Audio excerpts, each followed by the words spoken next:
दोस्तों नमस्कार। मैं श्यामनाथ यादव मेटकलवादी।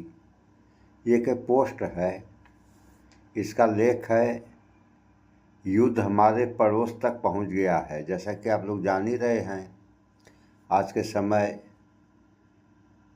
इजराइल अमेरिका मिलकर ईरान से लड़ रहे हैं। तो इसी से संबंधित ये पोस्ट है। हिंद महासागर में एक ईरानी जहाज डुबा दिया गया है, फिर भी प्रधानमंत्री चुप हैं। राहुल गांधी। देखिए, ये हाल है। यानी मित्र देश का जहाज, वह भी भारत के ही बुलावे पर आया था, और जब वो वापस जा रहा था तो उसको जो है मारकर गिरा दिया गया। दूसरा पोस्ट देखें आप लोग, ये इजरायली सेना के बारे में है। इजरायली सेना दुनिया की सबसे आपराधिक सेनाओं में से एक है, ये कहना है क्रिस सिदोटी। यह संयुक्त राष्ट्र मानवाधिकार विशेषज्ञ। देखिए, अब ये गलत कह रहे हैं, और सारे लोग ये भी गलत कर रहे हैं, और सारे लोग गलत कह रहे हैं, तो सही कौन कर रहा है? ये भी तो जो कह रहे हैं कि ये गलत कह रहे हैं। अब देखिए, ये है,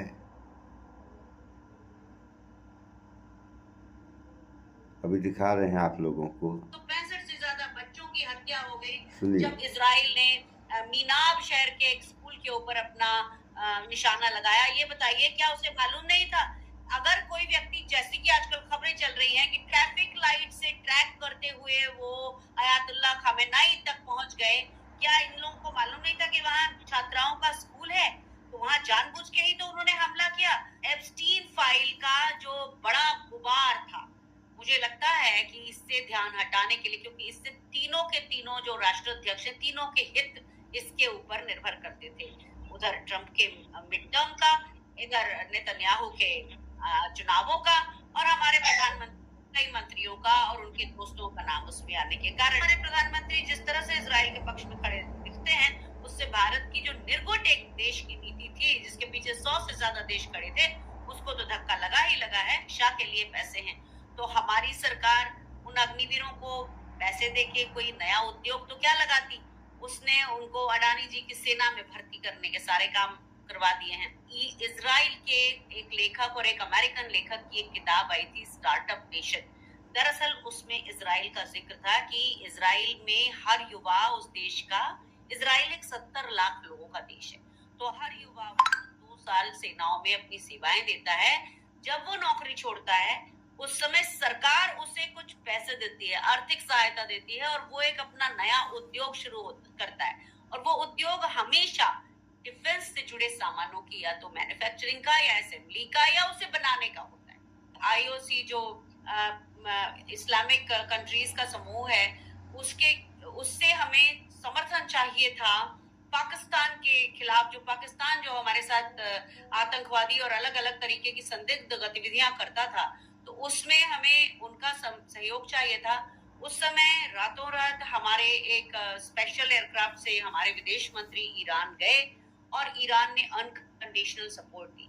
पिछले कि उनको पंडित नेहरू से गहरी कुंठा है, तो इसलिए चाहे पंडित नेहरू के सारे काम अच्छे क्यों ना हो, नरेंद्र मोदी अपने हाथ से उसका एक नया कुछ लिखना चाहते हैं।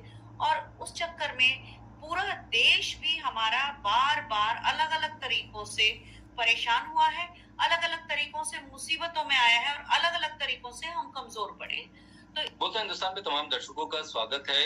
ईरान के साथ आप लोगों ने के रिश्ते रहे, 1-2 साल नहीं, यही नहीं है रिश्ता रहा, और आपसी में अगर कोई भी अपने को अच्छा बनना चाह रहा है या दिखना चाह रहा है, तो उसको सबसे पहले अच्छे कर्म करना पड़ेगा। अगर वह अच्छे कर्म करेगा तो उसमें कहने सुनने की ज़रूरत नहीं है। लोग खुद उसको खुद ही अच्छा कहने लगेंगे। जैसे आज के समय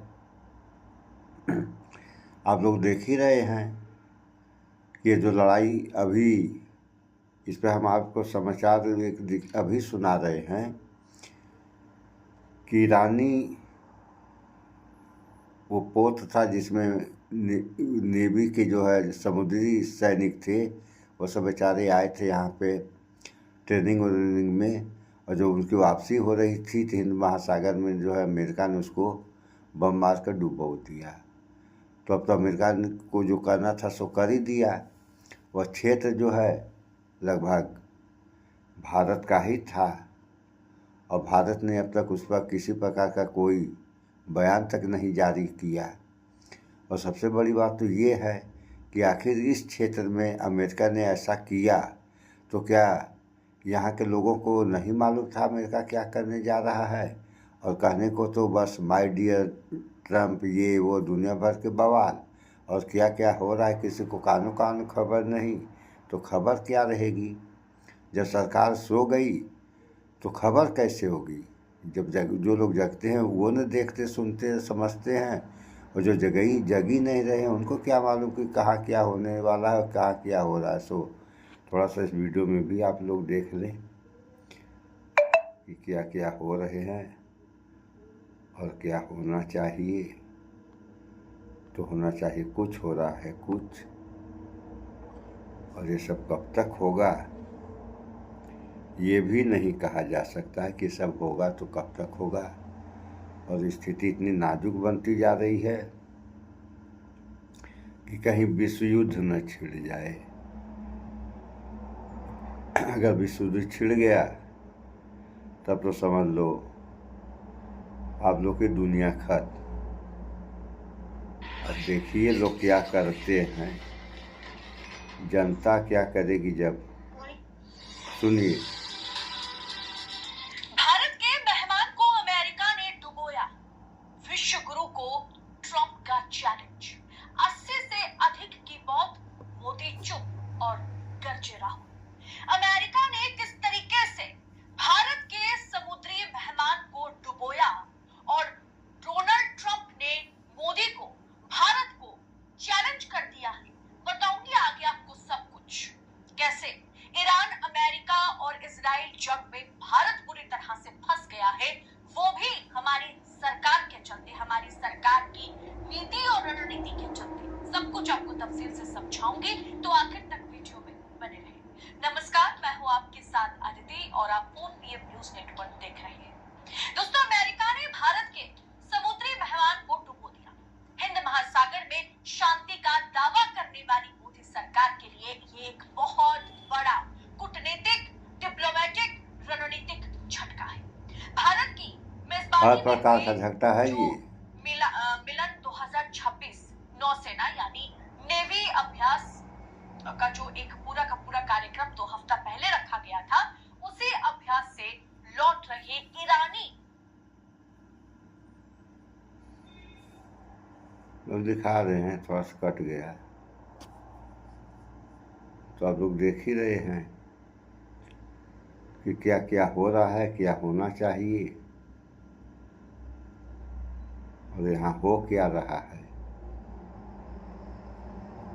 चलिए, जो होना था सो हो गया, लेकिन भारत के मेहमान को अमेरिका ने डुबोया। विश्व ना ही हमारे देश के प्रधानमंत्री और ना ही हमारे देश का विदेश मंत्रालय या इंडियन नेवी, किसी ने भी इस पर ट्वीट करके शोक ज्ञापन किया हो। दोस्तों, प्रोटोकॉल के मुताबिक ये जहाज जो है वो अनआर्म्ड था, यानी निहत्था था। किसी के पास कोई आर्म नहीं था, क्योंकि ये तो भारत ने इनवाइट किया, इसी के चलते भारत आए हुए थे। इन्होंने मतलब ईरान के जितने भी आला अधिकारी थे नेवी के, सबने बहुत अच्छा परफॉर्म किया यहाँ आकर के, सलामी दी हमारे देश के राष्ट्रपति को, भारत को। लेकिन वापस जाते समय इनके पास तो आर्म नहीं था, क्योंकि ये तो महज एक प्रोग्राम में हिस्सा लेने के लिए आए हुए थे, वो भी भारत की इनविटेशन मिलने के चलते। निहत्था था, अनआर्म्ड था, वापस जाते समय अमेरिका ने उड़ा दिया। ईरान के विदेश मंत्री सैयद अब्बास ने इसे समुद्र में चेतावनी दी कि भारत के मेहमान पर अंतर्राष्ट्रीय जल स्थल में मतलब जल क्षेत्र में हमला करने के लिए अमेरिका को इसका कड़ा परिणाम भुगतना होगा। दोस्तों, विपक्षी नेताओं ने भले ही हमारे देश के प्रधानमंत्री चुप हो, लेकिन राहुल गांधी ने इस घटना को लेकर के मोदी सरकार की विदेश नीति की मतलब एक तरीके से कलाई खोल दी। रक्षा विशेषज्ञों का कहना है कि किसी देश के जल क्षेत्र से निकलते ही उसके अतिथि जहाज को, उसके इनवाइटेड, उसके गेस्ट जहाज पर इस तरीके से हमला करना मेजबान देश भारत के प्रति घोर असम्मान है, अपमान है, इंसल्ट है। दोस्तों, ये आइरिस डेना, इसे लेकर के विदेश सचिव जो है कमल सिब्बल जो है, उन्होंने अमेरिका को मतलब उन्होंने कहा कि अमेरिका को पता था कि ईरानी जहाज जो है वो भारत के नियंत्रण पर वहां था। भारत जिस एरिया को डोमिनेट करता है महासागर में, इंडियन ओशियन में, हिंद महासागर में, वहां अमेरिका ने हमला कर दिया, जबकि पता था कि ईरानी ये जहाज भारत के इस विशेष कार्यक्रम से मतलब कार्यक्रम खत्म करके वहां वापसी के लिए निकला हुआ था। दोस्तों, अमेरिका ने भारत की तो सुनिए आप लोगों ने, ये हो रहा है, एक जमाना वो था कि जब पूर्व प्रधानमंत्री इंदिरा गांधी थी तो यही जो है अमेरिका 7वां बेड़ा भेजा था, और इंदिरा गांधी ने कहा था कि 7वां भेजो चाहे 70वां भेजो, हम डरने वाले नहीं हैं। एक वह था भारत, और एक ये भारत है। भारत क्या तो डिजिटल इंडिया हो गया है और विश्व गुरु बनने वाला है। अभी कुछ ही दिनों बाद 47 तक तो कह ही रहे हैं लोग, हो सकता है 47 को पहले ही विश्व गुरु बनाते हैं। अब देखते रहिए आप लोग कब तक विश्व गुरु बनता है और कैसा विश्व गुरु बनता है। अभी जो हो रहा है ये तो आप लोग देख ही रहे हैं कि कितना अच्छा हो रहा है या खराब, इसका निर्णय तो आप लोग लें। और जो हो रहा है ये इसको तो सही नहीं कहा जाएगा, क्योंकि लड़ाई झगड़ा किसी समस्या का समाधान नहीं होता है। अगर किसी भी समस्या का समाधान निकालना हो तो अहिंसक तरीके से निकाला जा सकता है, अन्यथा क्या होगा ये तो आने वाला वक्त ही बताएगा। भाईचारा बना कर रहें आप लोग, स्वच्छता अपनाएं, शुद्ध खान स्वस्थ शिक्षित बने। जय विज्ञान, जय संविधान, नमस्कार।